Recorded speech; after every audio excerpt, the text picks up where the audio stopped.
Loupio, j'espère que vous allez bien. Alors oui, vous allez me dire, Aurélie, t'abuses là, c'est la troisième vidéo que tu fais avec cette tête-là. Oui, je vous ai expliqué que moi, quand j'ai le temps de filmer, je filme plusieurs vidéos parce que je peux pas tous les jours. Ça me prendrait trop de temps et trop d'énergie et puis j'arrive pas quoi.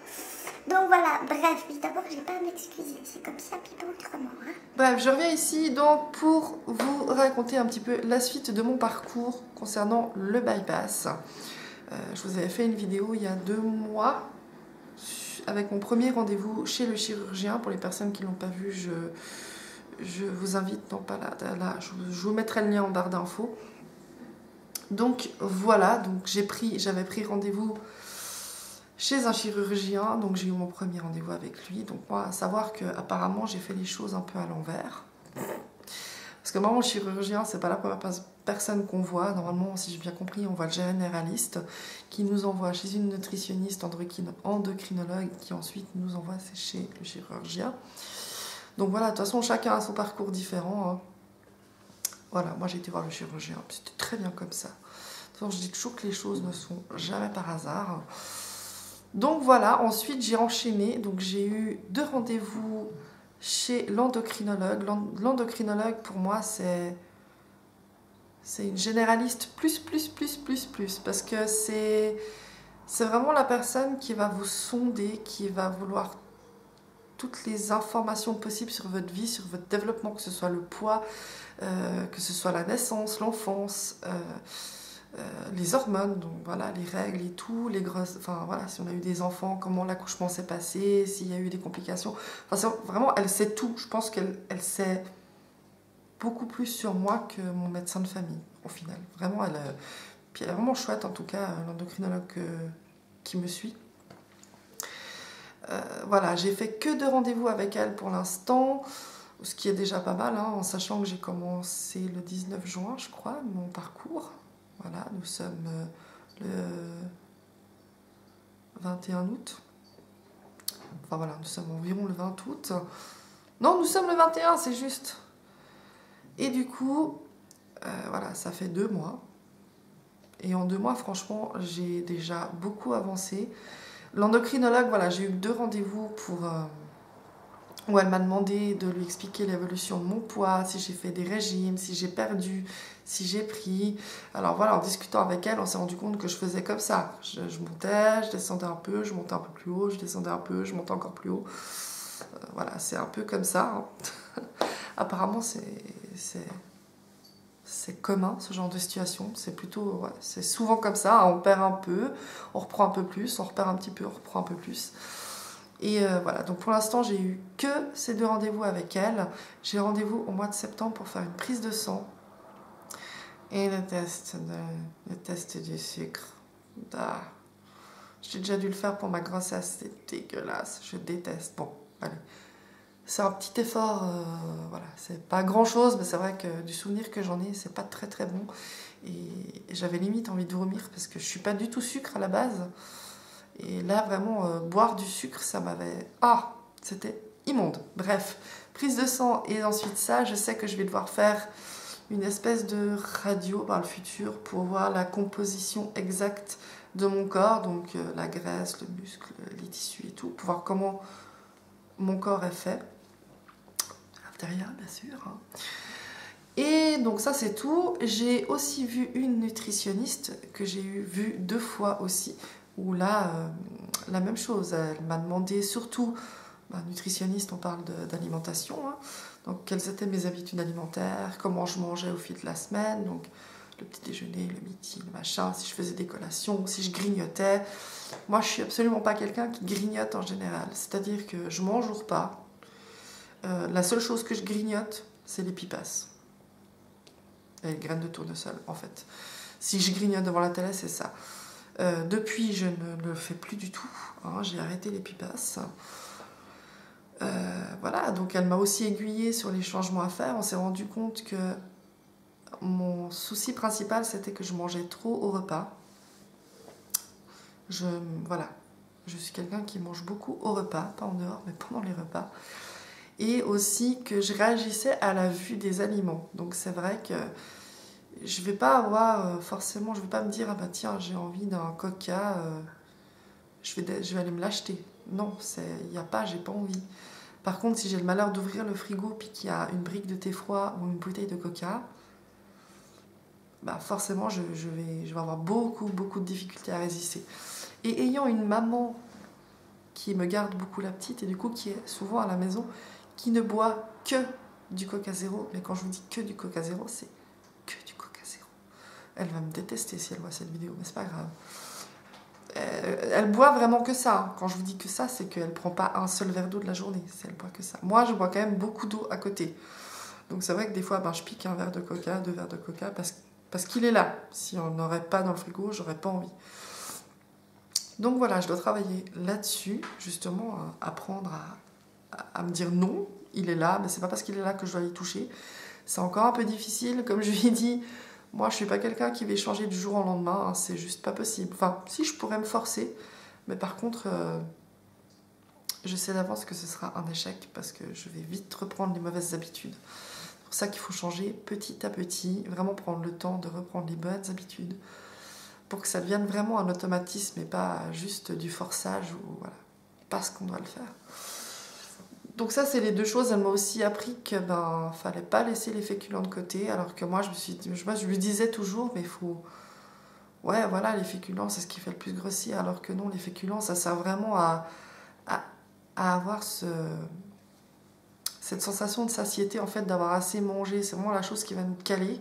Donc si on enlève les féculents, on va avoir tendance à plus manger aussi. Et avoir plus vite faim. Donc ça, j'ai appris que voilà, il fallait pas enlever les féculents. Et voilà, j'ai mis tout ça en place. Et là, je l'ai revu il y a 3 jours. Il y a 3 jours, ouais, le vendredi passé. Donc là, on est le 21, donc vendredi passé, voilà. Pour faire le bilan, et là, pif, oh Ellie, t'as perdu 4 kilos. Wouh! Alors qu'au final, je n'ai pas fait grand-chose. Mais vraiment, je vous dis, j'ai pas fait grand-chose. J'essaye de résister un maximum au coca. Quand maman est là, en tout cas. Parce que quand elle est là, quand il y a du coca, déjà rien que ça. Ah oui, j'ai aussi supprimé parce qu'elle m'a dit que tout ce qui était jus de fruits, jus d'orange en briques, c'était le pire. Et moi, le matin, c'est vrai qu'au travail, à chaque fois, je buvais 2 grands verres de jus d'orange. Alors ça, j'ai supprimé. Bon, dans le thé, je mettais déjà pas de sucre. En tout cas, très rarement. De manger plutôt un bout de fromage à la place du beurre et de la confiture. Ça, j'ai pas réussi à le faire, honnêtement. Moi, quand je commence à 7h le boulot, à 8h30, j'ai la dalle. Et j'ai envie de ma tartine. Donc ça, j'ai dit petit à petit. J'ai aussi appris à essayer de prendre plus le temps de manger plus lentement. Parce que quand on mange vite, on mange plus que ce qu'on a besoin, parce que notre cerveau n'a pas le temps de dire à notre estomac « Eh oh, t'as assez mangé !» Parce qu'il faut environ 20 minutes, en fait, pour avoir cette sensation de satiété. Donc j'y arrive pas toujours non plus à manger lentement, ça dépend aussi de l'émotionnel, donc ça c'est quelque chose qu'il faut que j'apprenne à gérer. Mais voilà, de plus boire pendant les repas, ça aussi, ça j'y arrive très très bien. Il y a quelques exceptions, typiquement là on a fait l'anniversaire de ma fille, on mangeait la chinoise, et moi j'arrive pas à ne pas boire pendant, enfin voilà. Mais sinon tout le reste du temps, c'est quelque chose que j'ai vraiment réussi à faire, c'est ne plus boire pendant le repas.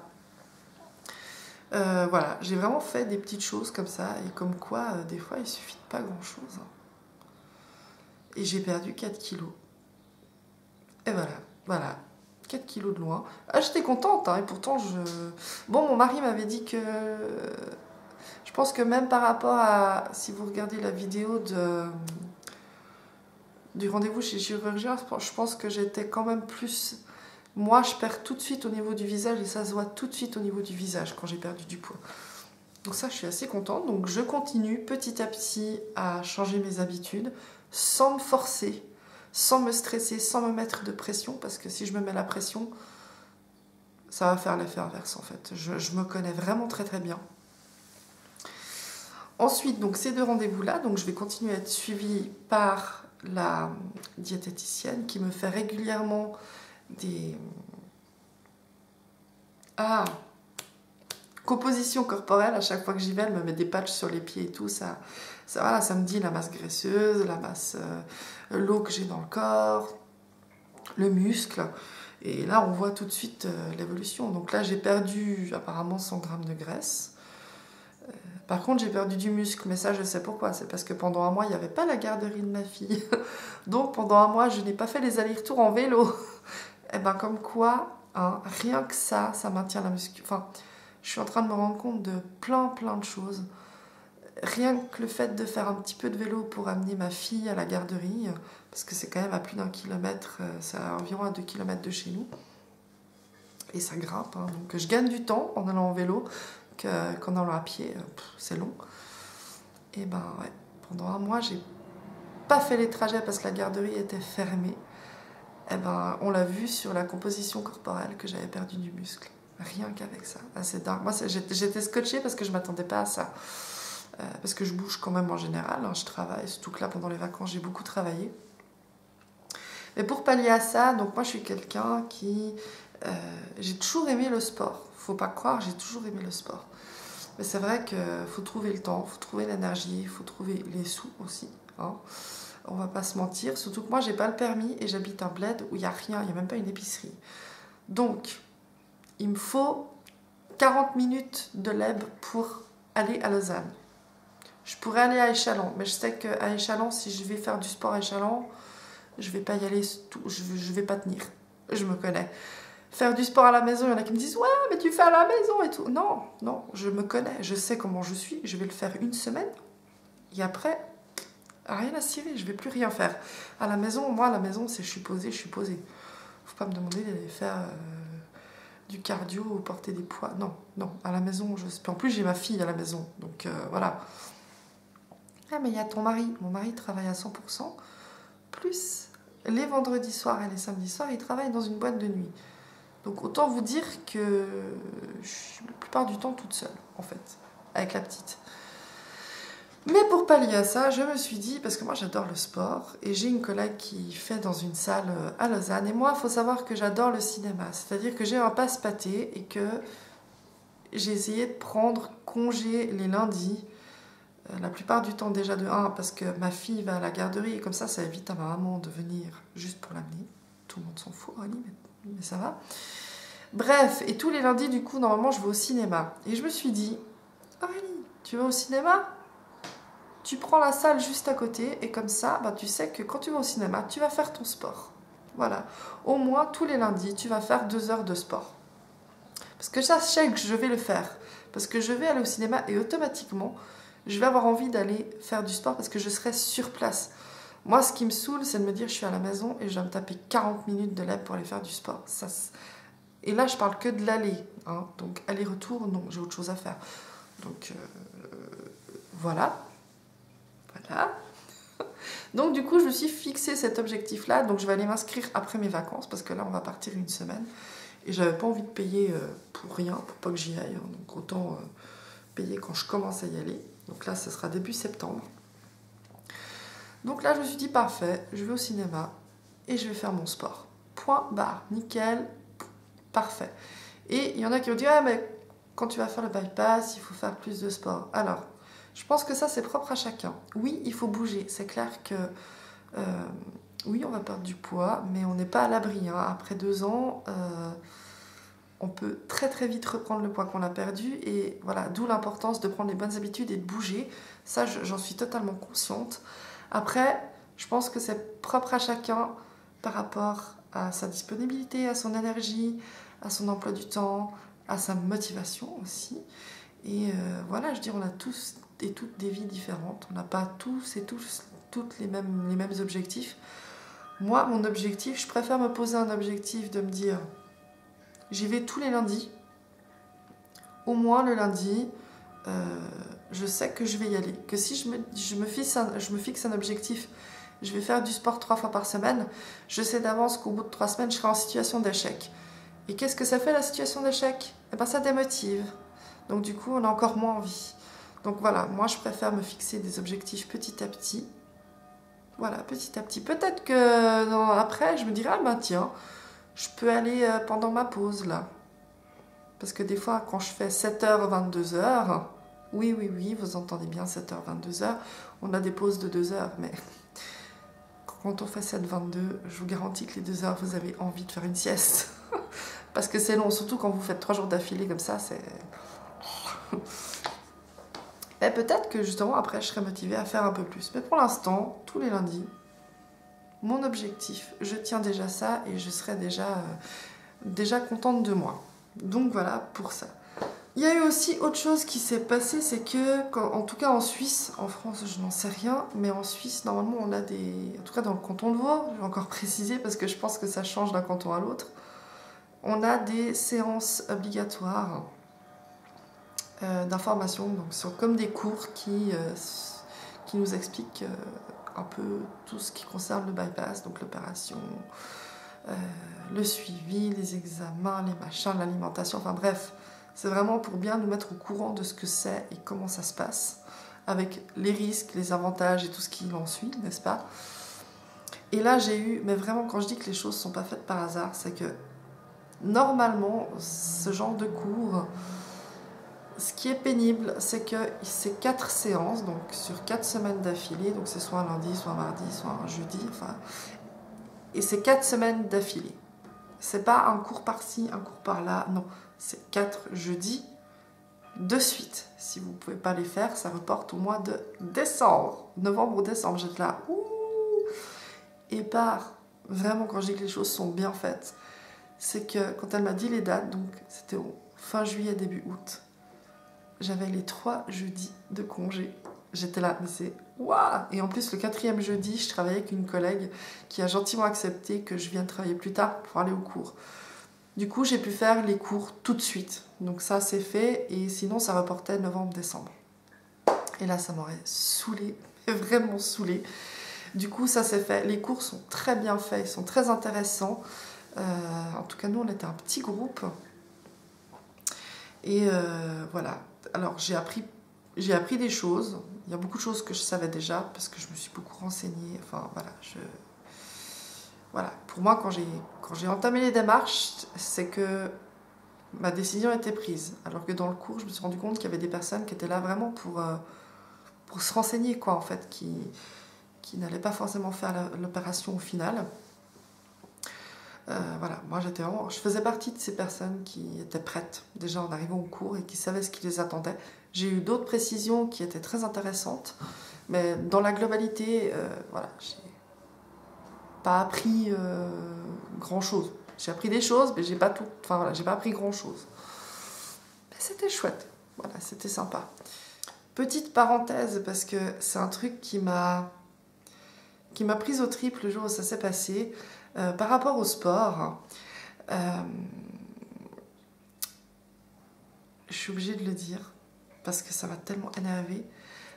Il y en a certains qui disent ouais, bah t'as qu'à te bouger, quoi. Parce que pour ceux qui sont opérés, par exemple, il y en a qui disent ouais, je perds plus, comment ça se fait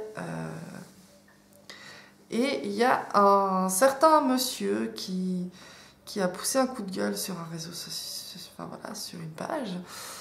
Vraiment, voilà, en disant en gros, ouais, voilà, vous n'avez qu'à bouger le cul. Alors oui, je suis d'accord. Je suis entièrement d'accord que quand on fait un bypass, il ne faut pas s'attendre à des résultats magiques. Il y a un travail derrière. Alors, il y en a qui ont de la chance, qui font pas de sport, puis ça va très bien.